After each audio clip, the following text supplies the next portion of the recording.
At the height of the Gilded Age, when fortunes were spent on seaside cottages and Manhattan palaces, one self-made millionaire did something extraordinary. He refused to follow the crowd. Loyal to the prairie city that made him rich, he built a stone castle in Omaha, Nebraska instead. Hi everyone, Ken here. Hit that subscribe button and let's explore this house. George and Sarah Joslyn began life far from Nebraska's plains. Both were born in Vermont and married in 1874.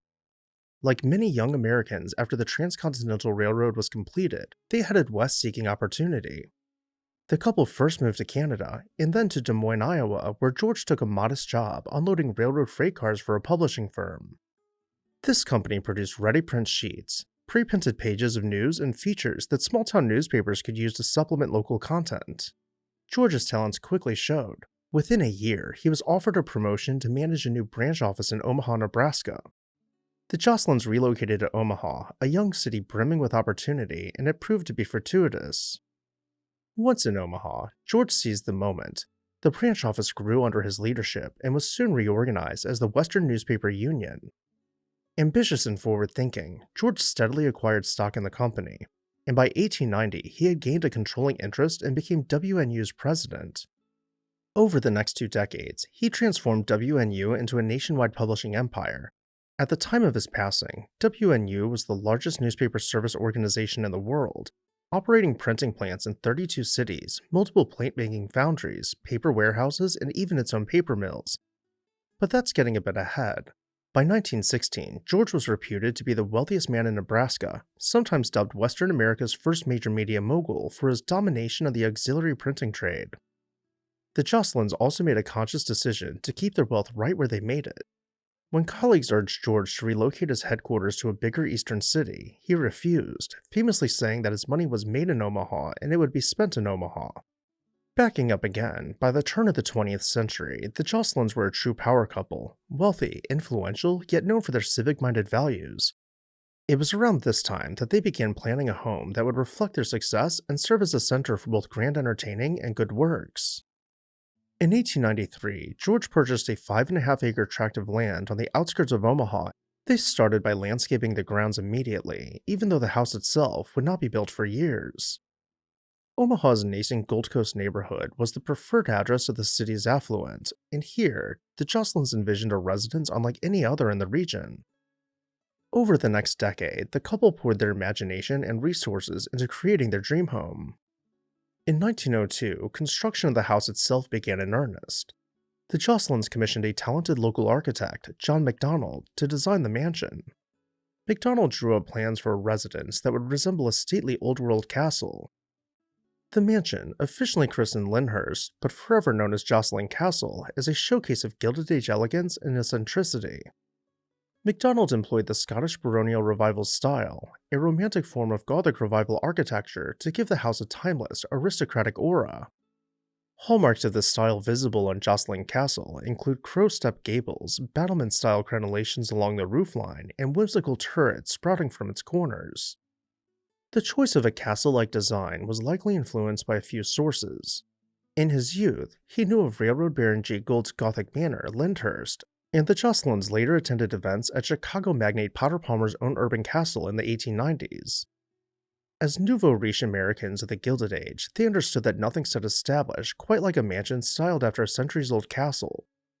Construction took only about 18 months, an astonishing pace given the level of detail, and cost approximately $250,000, the modern equivalent of over $9 million. Stepping through the heavy front doors of Joslyn Castle, you enter a world of Edwardian splendor. The reception hall welcomes visitors with a dramatic display of craftsmanship. The great foyer features rich carved woodwork and a sweeping grand staircase that curves to the upper floors. Sunlight filters through colorful stained glass windows on the landing, casting jewel-toned patterns on the floor. The music room was one of the castle's most cherished spaces. Added as a wing in 1907, this room was designed for acoustics and equipped with a magnificent Aeolian pipe organ so that live music could fill the house. The Joslyns' library was a warm, distinguished room where the family could read and relax. Lined with bookcases and a carved fireplace mantel, the library originally centered around a large table that served as a gathering place for the family to converse or play cards. Opposite the library was the gold drawing room, an elegant formal parlor used for receiving guests. This room earned its nickname from its lavish gilded details, from gold-toned silk wall coverings to gilded moldings that gleamed in the light of crystal chandeliers. Every room and feature of Joslyn Castle was carefully planned to match the Joslyn's interest in lifestyle. The result was a mansion that combined dramatic ostentation and state-of-the-art comfort. It announced to the world that George and Sarah Joslyn were people of cultivated taste, wealth, and benevolence, but it also provided them with a joyful environment to pursue their hobbies, host friends, and engage with the community. All seemed well and good, but then an unpredictable disaster struck.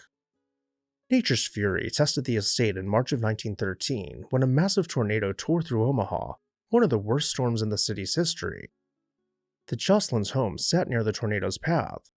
The castle's stone walls held strong against the winds, and the mansion itself sustained only minor damage, but the beautiful grounds were not as fortunate. The twister demolished the big greenhouse, uprooted countless trees, and even obliterated a small lake on the west side of the property. Despite this disaster, the Joslyns were quick to repair the house, but largely counted the grounds as a loss.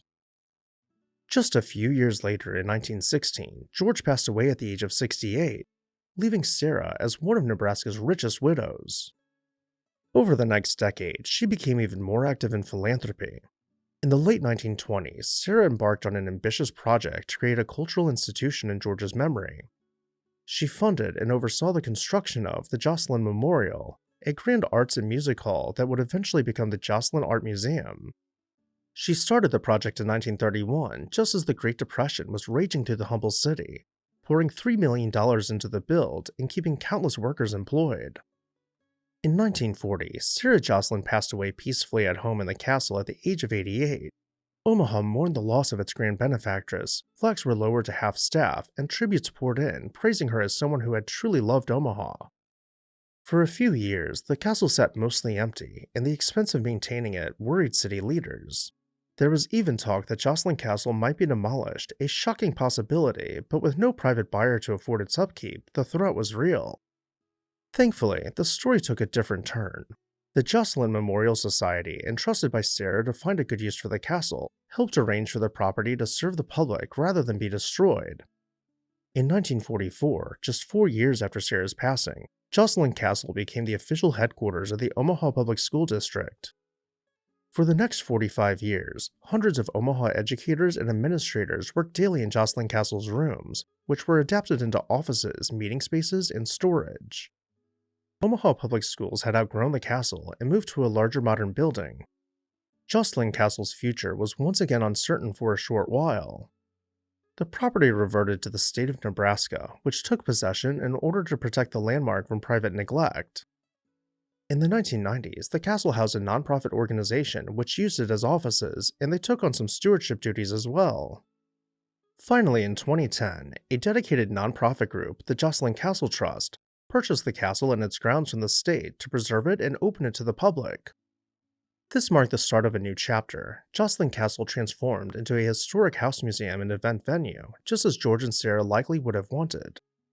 Today, Joslyn Castle and Gardens is managed by this nonprofit organization, which lovingly maintains the property and shares the Joslyn's legacy with visitors from near and far.